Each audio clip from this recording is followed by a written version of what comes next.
নমস্কার তোমাদের সবাইকে সানাস স্মাইল এডুকেশন সেন্টারে স্বাগত জানিয়ে আজকের ক্লাসটি শুরু করছি। আজকে তোমাদের সঙ্গে আলোচনা করব চতুর্থ শ্রেণীর বাংলা বিষয়ে দ্বিতীয় পর্যায়ক্রমিকের ৫ নম্বর স্কুল নারিকেলডাঙ্গা উচ্চ বিদ্যালয়ের সমাধান করে দেখাবো। চলো দেরি না করে মূল বিষয়ে যাওয়া যাক।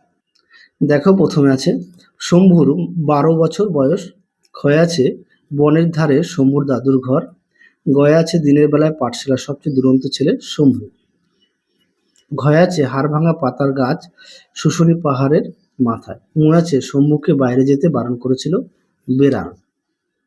পরবর্তীতে দেখো, লিঙ্গান্তর করো মামি মামা, বৃদ্ধ বৃদ্ধা, পিসিমা পিসিমশাই, বান্ধবী বন্ধু। বিপরীত শব্দ লেখো গরম ঠান্ডা, সুখ দুঃখ, ভয় সাহস, দুরন্ত শান্ত। পরটা দেখো কয় স্তম্ভের সঙ্গে ক্ষয় স্তম্ভ মেলাও। কয়েকটা হবে দীর্ঘই, দেখে নেও।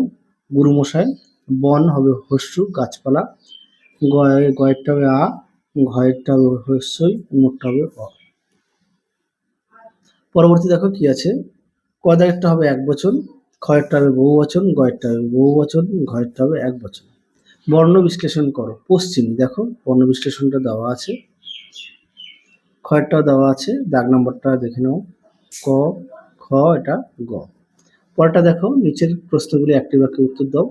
কবি সত্যেন্দ্রনাথ দত্ত কি নামে পরিচিত? উত্তর লিখবে ছন্দের জাদুকর। টম্বই শব্দের অর্থ কি? উত্তর লিখবে দুরন্ত মেয়ে। শম্ভু দাদুর জন্য কি আনতে গিয়েছিল? হাড় ভাঙা গাছের পাতা।